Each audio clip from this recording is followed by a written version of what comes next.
France Bleu Armorique, il est 8h12 et après le recteur de l'Académie de Rennes dans le journal de 8h, on parle de la rentrée maintenant avec un syndicaliste. Bonjour Gwenaël Lepèche. Bonjour.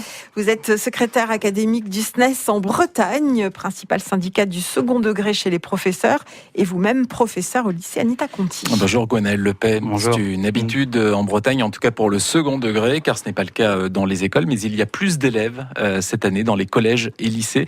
Est-ce que ça veut dire, selon vous, des classes plus chargées ?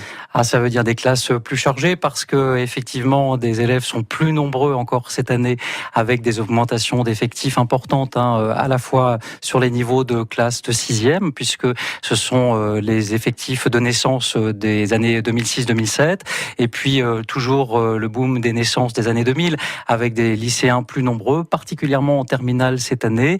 Nous avons des effectifs importants dans toutes les classes, particulièrement sur les classes de seconde à 35-36 élèves.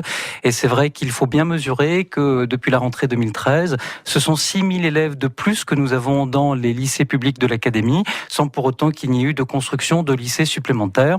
Il y a bien besoin de lycées nouveaux pour accueillir tous ces jeunes. Ça n'empêche, Gwenaël Lepèche, que l'Académie a des moyens en plus, l'équivalent de 184 postes, dont 148 justement dans les collèges et lycées. Ce n'est pas rien non plus. Ce n'est pas rien, mais il les faut, puisque l'augmentation des effectifs doit être accompagnée par des moyens. Ce que nous regrettons, c'est que ces moyens, justement, sont là seulement pour éponger l'évolution démographique. Il y aurait besoin de moyens pour pouvoir travailler différemment avec les élèves dans les classes, faire qu'il y ait plus de dédoublement, plus de possibilités de diversifier les apprentissages. Ce n'est pas exactement le chemin que nous prenons en cette rentrée et les collègues ne vont pas voir de grandes différences par rapport aux rentrées précédentes. Alors parmi les nouveautés de cette année, c'est vrai qu'il y en a beaucoup dans le premier degré. Il y a le dédoublement des CP dans les zones REP+, ça ne vous concerne pas dans le second degré. Il y a aussi le retour possible à la semaine de 4 jours. Ça peut vous concerner pour ceux qui ont des frères et sœurs qui sont justement dans les écoles.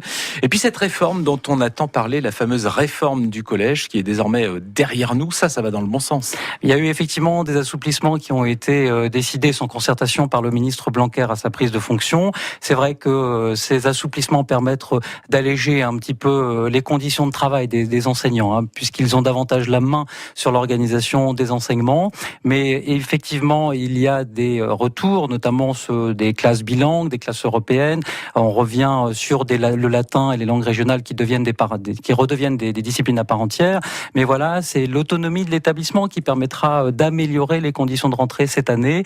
La question des moyens supplémentaires pour assurer ces nouveaux enseignements n'est pas posée actuellement par le ministre. Et l'autonomie de l'établissement ne pourra pas tout faire et les collègues, une fois de plus, seront contraints par des choix budgétaires qui leur échappent. Alors c'est sa première rentrée à ce nouveau ministre, Jean-Michel Blanquer. Vous avez tout de même l'impression d'avoir été entendu sur certains points. Le ministre, il y a un dialogue avec ce ministre. Oui, le ministre en tout cas fait beaucoup d'annonces. Alors il prône à la fois la concertation et dans le même temps il est assez provocateur, parlant de l'autonomie des établissements, du recrutement des enseignants par les chefs d'établissement.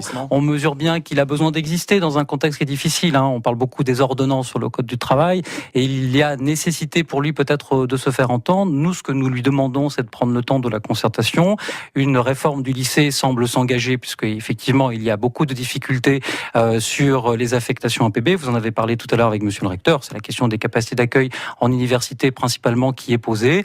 Mais la question de la réforme du bac est posée actuellement par le ministre. Nous, ce que nous souhaitons, c'est que les personnels soient entendus et que la concertation ait lieu pour qu'il n'y ait pas la précipitation et encore moins ce que nous avons connu sur la réforme du collège il y a 2 ans. Pour le bac, pas de précipitation, c'est prévu pour 2021. C'est prévu pour 2021, mais avec des annonces pour la classe de seconde dès la rentrée prochaine, ce qui veut dire qu'on est parti sur une réforme de grande ampleur sur le lycée. Notre objectif pour nous, organisation syndicale majoritaire, est bien de maintenir un bac avec des épreuves terminales anonymes, nationales, qui permettent surtout aux jeunes de prolonger leurs études vers le supérieur sans qu'il n'y ait de sélection. C'est le risque important que porte la réforme, en tout cas annoncée par les 2 ministres de l'enseignement supérieur et de l'éducation nationale actuellement. Et parmi les sujets qui fâchent, il y avait donc les couacs APB, il y avait aussi ces contrats aidés qui ont été gelés ou sont en baisse depuis cet été. Ça vous inquiète également dans le secondaire ? Alors effectivement, dans le second degré, le recteur l'a expliqué tout à l'heure, il y a un effet d'aubaine avec une opportunité liée à une transformation d'emploi